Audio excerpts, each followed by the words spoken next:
The People's Countryside The People's Environmental Countryside Debate Environmental Debate Podcast. The People's Countryside Environmental Debate Podcast. People's Countryside Environmental Debate Podcast. The People's Countryside Environmental Debate Podcast.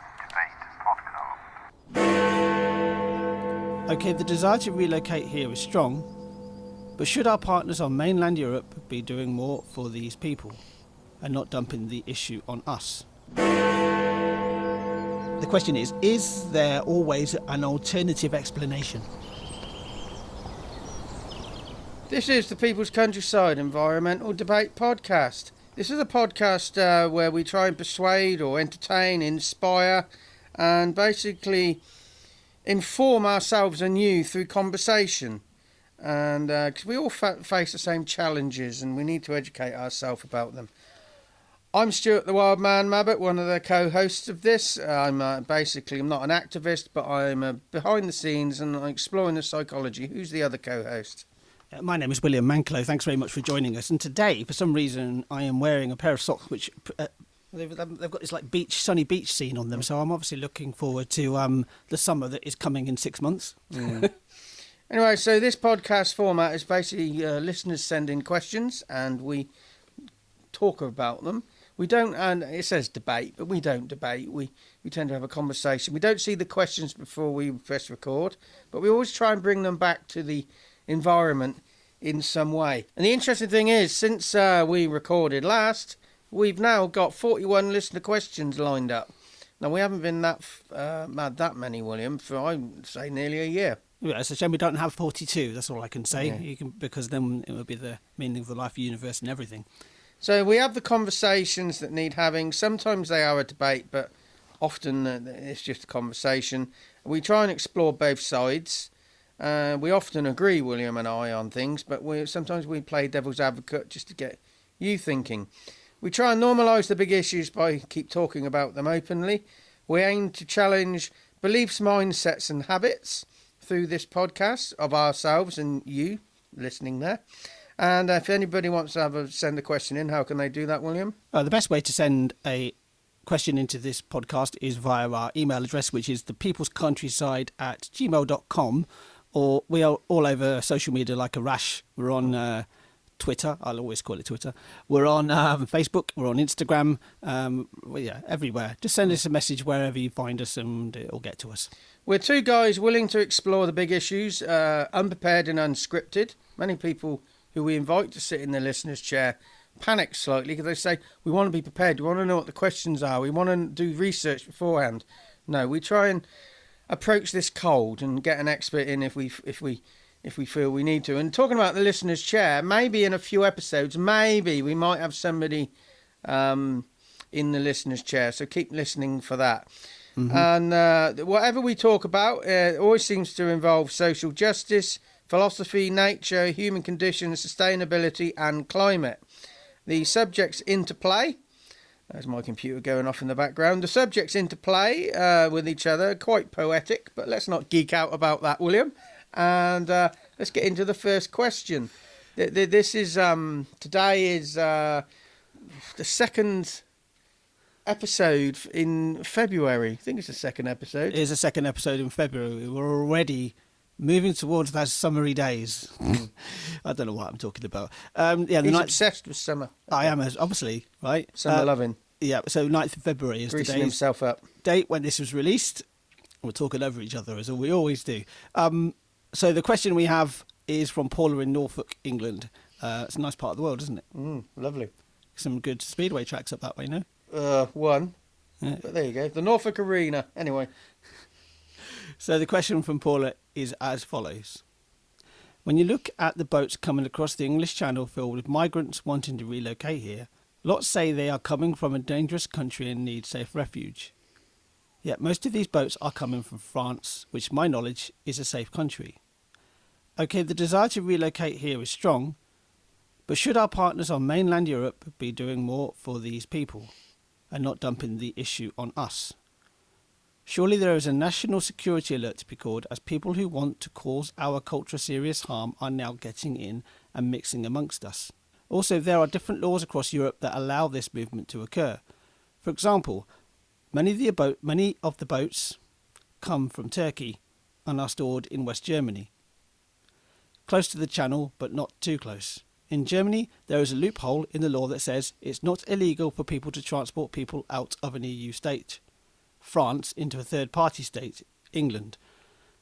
The only way we can resolve this is to work with all states. But then again, this migration is only the start. Mass migration will really start when global warming really drives on. Well, there's this whole thing about, why are people going through perceived, safe countries like France and coming to the UK. There are many reasons for that. Perception that we offer more than another safe country. Yeah, but it can also be something even more simple and more basic than that, is that you actually speak the language. You speak English, you don't speak French. You don't speak German. There is also a chance that you have family ties to the United Kingdom.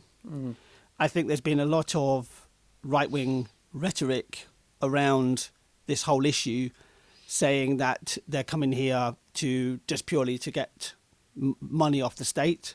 Again, if you look into it, they're not getting hardly anything from us. It's the perception they will. Is that driving them? I think that's driving them. I mean, some of these people are in a desperate situation, and also, this whole idea of the security alert. So I'll say what the question says here from Paula. Surely there is a national security alert to be called, as people who want to cause our culture serious harm are now getting in and mixing amongst us. Well, that's been happening for years, and not through this type of means. If you really want to cause harm, serious harm, and get in amongst us, the easiest and better way of doing it is to basically get yourself a cheap flight here, and do it that way. Do you understand what I mean? Yeah. I mean, I do have the concern. There are people coming in on the boats with the desire to, infiltrate. But as you say, it's so easy to get a cheap flight in and back out again. Most attacks, when you think of through history, it's been in and out. They don't stay. Exactly. Yeah. Yeah. So it is interesting. Paula raises France is a safe country. Should our partners be doing more? I do think there is a moral issue here. Imagine it's like a sponge. Whatever reason, people are migrating from wherever they're migrating from, and they generally have to pass through different states to get to where their perceived destiny is. Well, I think there are challenges for all states, but I do think states they're passing through could act as like a sponge to maybe say, well, can we help these people to save them having to go on, and they want, because France want us to do our bit. Are France doing their bit? They may well be, but I'm just trying to draw that picture. You're passing through 6 states. There's 6 opportunities to be helped and to be convinced, actually, you don't need to go any further. This is for you. I don't know. This isn't an easy one. Then there was something here. What was it? This is interesting. I have seen this on the news about the boats they're coming across the English Channel are made in Turkey, stored in Germany legally, because in Germany it's not illegal to move people from an EU state to a non-EU state, which is us. It's illegal in France to do that, but German, the German border isn't that far from the English Channel anyway. So that's how they're servicing that supply of all these boats. I have seen that, But closing that loophole is still not actually getting rid of that desire to migrate. So I don't think we should be going back to source. Why are these people migrating? Because it's war, it's climate change, it's going to get worse. We need to get practicing at absorbing and how we channel migration. This is what I would like to reframe it on, is see this as a practice run of what's going to come. You know, I don't have any answers, but I do think there's kicking the problem down the road too often from too many people.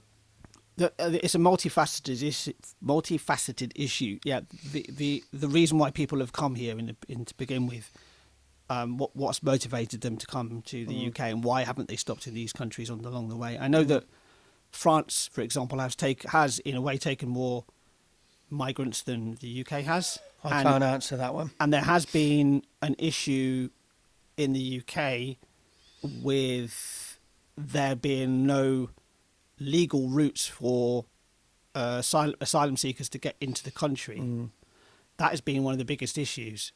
So if you actually had a legal, safe route into the country for people from particular parts of the world, because we've allowed in, and this is neither negative or positive, we've allowed in refugees from Hong Kong, for example, after what happened when China retook Hong Kong from British control.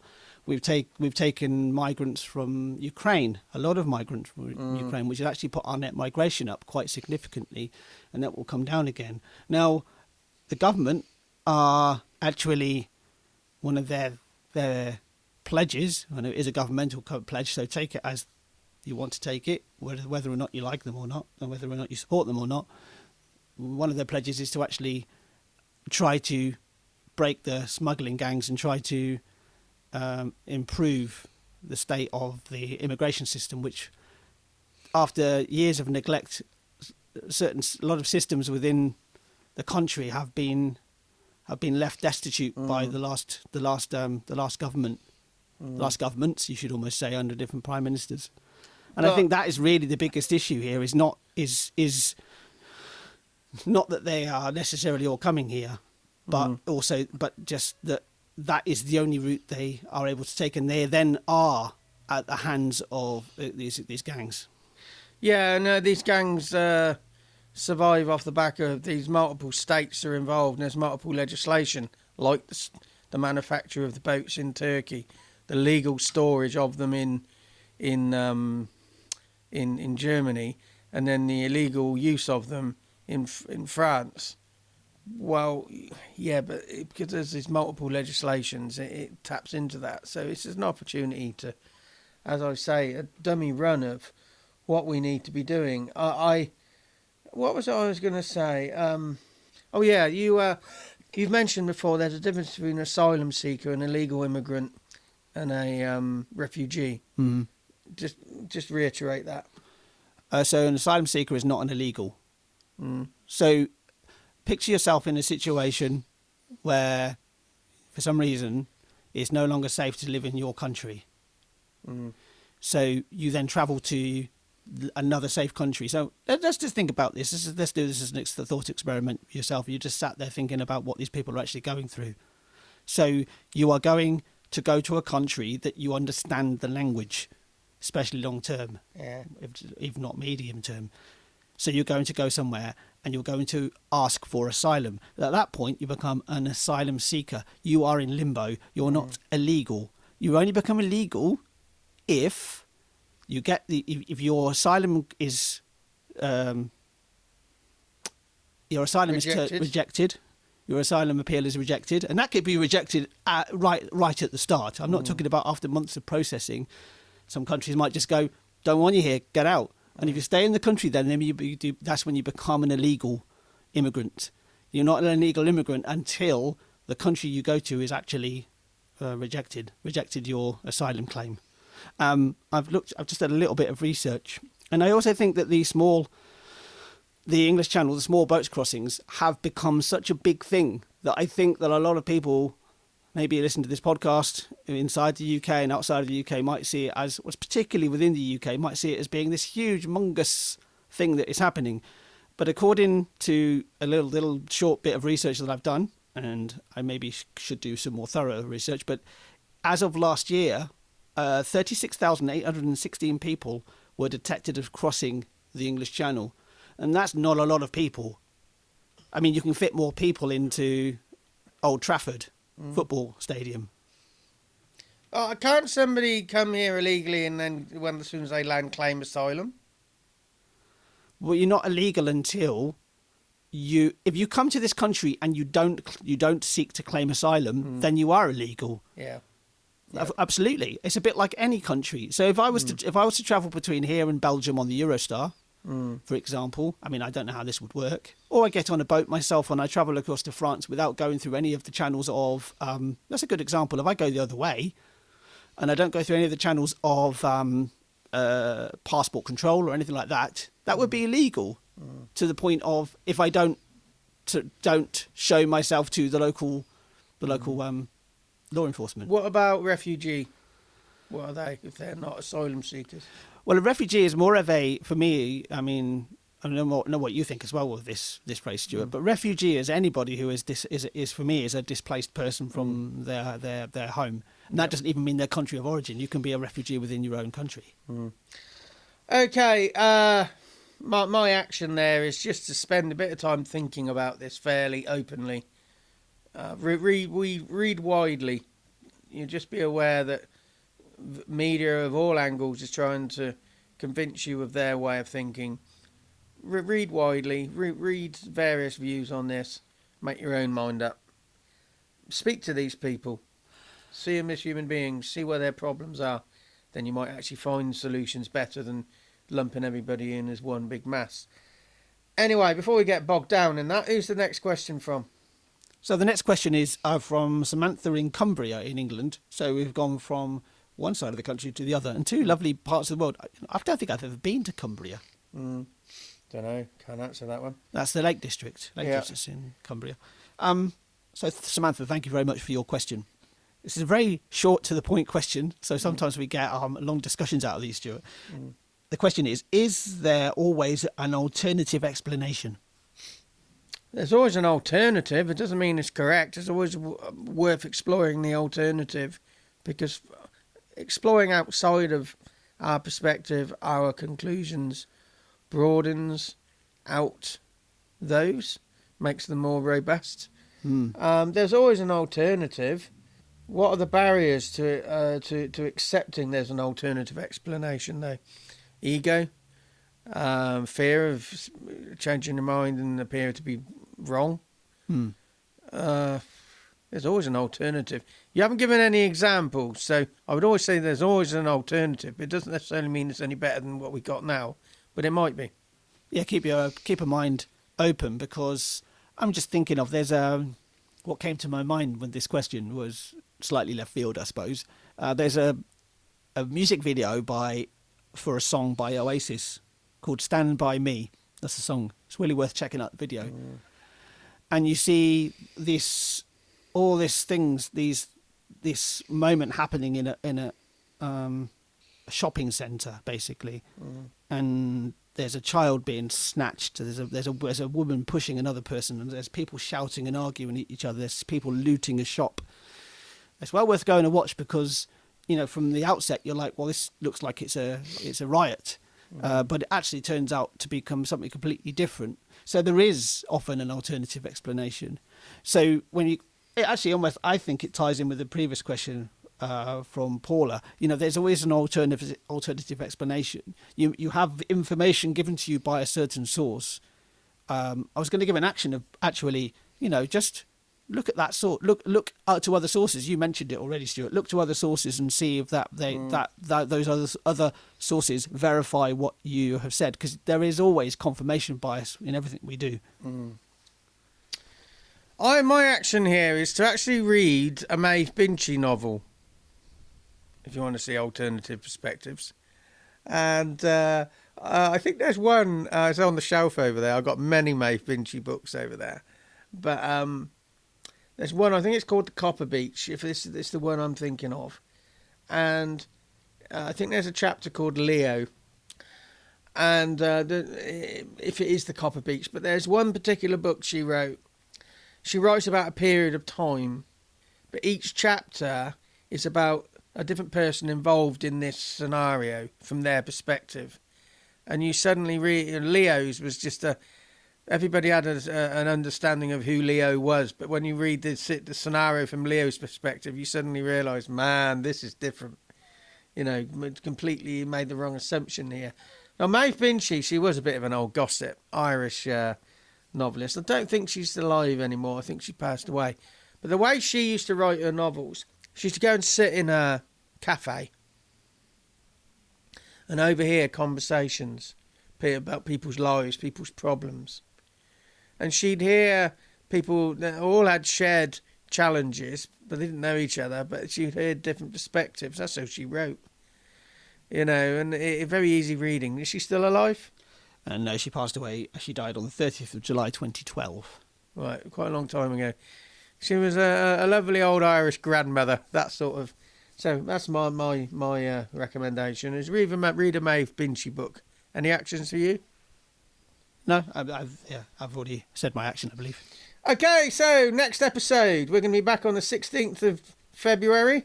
We've got Brenda from Northumberland in Northern England and Gary from Hull in, well, North York. It's Yorkshire, but some people call it Humberside. Well, the county has changed so many times. Yeah. So I think it's North Yorkshire now, isn't it? I think. No, it's not North Yorkshire. Well, South Yorkshire. South Yeah. Yorkshire. It's only just up from Lincolnshire. It's in the north. It's North England. Yeah. Even when it was called Humberside, they never accepted it. They always saw themselves as Yorkshire people. It reminds me of a conversation my sister related to me with an old friend of hers who was from Stoke-on-Trent, and my sister's now husband is from Southampton, called her a northerner. And she said, I'm not northern, I'm from Stoke, and Stoke's not in the north. And John, being in Southampton, he said, well, yeah, everybody's north of me, really. So come back and listen to us, subject your eardrums to our waffle, and enjoy.